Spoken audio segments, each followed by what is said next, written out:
জনগণের টাকা লুট করেছে, লুট করে সে টাকা পাচার করেছে, যাদের বাড়িঘর এখন Dubai, Canada, Sydney, Australia, Malaysia, যারা একেবারে মানে বেহেশতের স্বর্গীয় সুখ লাভ করে সেখানে অবস্থান করছেন, যারা পালিয়ে গেছেন, আর যারা মানে বেশি দূর যেতে পারেননি তারা পার্শ্ববর্তী দেশে আশ্রয় নিয়েছেন, তাদেরকে পুনর্বাসনের জন্য আজকে মানে ভারতীয় নীতি নির্ধারকরা তারা নানা প্রচেষ্টা চালাচ্ছে।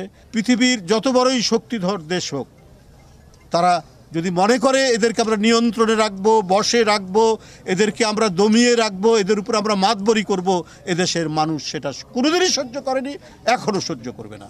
এই দেশের মানুষই নির্ধারণ করবে তাদের শাসক কে হবে, তারাই ভোট দিয়ে ঠিক করবে কোন দলকে তারা নির্বাচন করবে, তারাই দেশ শাসন করবে। এই জন্যই আমাদের 16 বছরের নিরবচ্ছিন্ন আন্দোলন সংগ্রাম আমরা করে গেছি।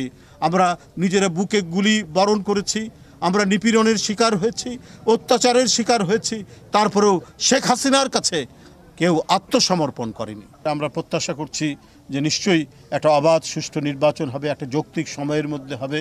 আমরা মনে করি সেই যৌক্তিক সময় আমরা দলের পক্ষ থেকে এবং যারা এই আন্দোলন সংগ্রামে ছিলেন আরও অনেক দল যে দাবি করেছে, সেই দাবির পরিপ্রেক্ষিতে আমার মনে হয় আমরাও যে একেবারে কালকেই দিতে হবে সেটা বলিনি, আমরা বলেছি একটা যৌক্তিক সময়ের মধ্যে, ডিসেম্বরের কথা আমরা বলেছি।